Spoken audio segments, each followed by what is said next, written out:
ای محمد سرور هر اصفیا، خاتم هر مرسلین و انبیا، مثل باران بهار رحمت، پر ببارن سر رب عزت. هرچه اجسام ملون کوهیه، او ده اصل عکس وی حباتیه، روز و شب هم بحر و بر نهر و نبات، تو به عشقات لقا من در حیات.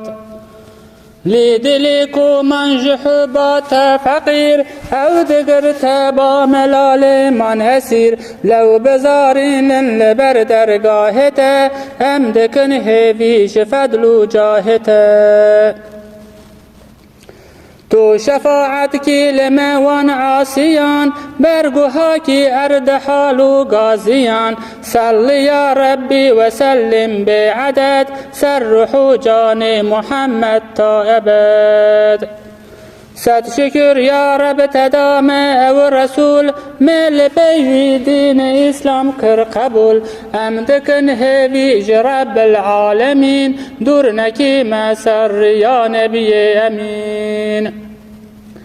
ناف کسی سر عرض و ازمانا تمام، کس نبو پیشتر جوی خودی مقام، ام بخاطر ناوی چه بو نتو، عرض و ازمان روز و عالم هی و شو، خوی سعادت کی مزن بو به قدر، کی محمد ناس کرو لیکر نظر، قنج عالم مصطفی بگمان، افتخارا متوای هر زمان.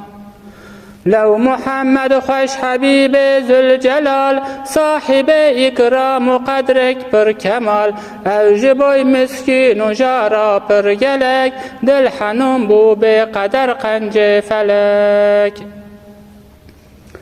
لو جبوی رحمة إله العالمين، هاتی سر عالم نور الامین، بگر دست مؤمنا ای جان جان، سی و سیوان سر مبد رو جاگران.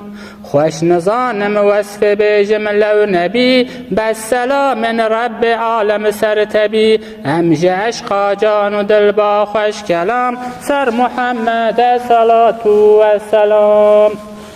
الصلاة والسلام عليك يا رسول الله، الصلاة والسلام عليك يا حبيب الله، الصلاة والسلام عليك يا نبي الله.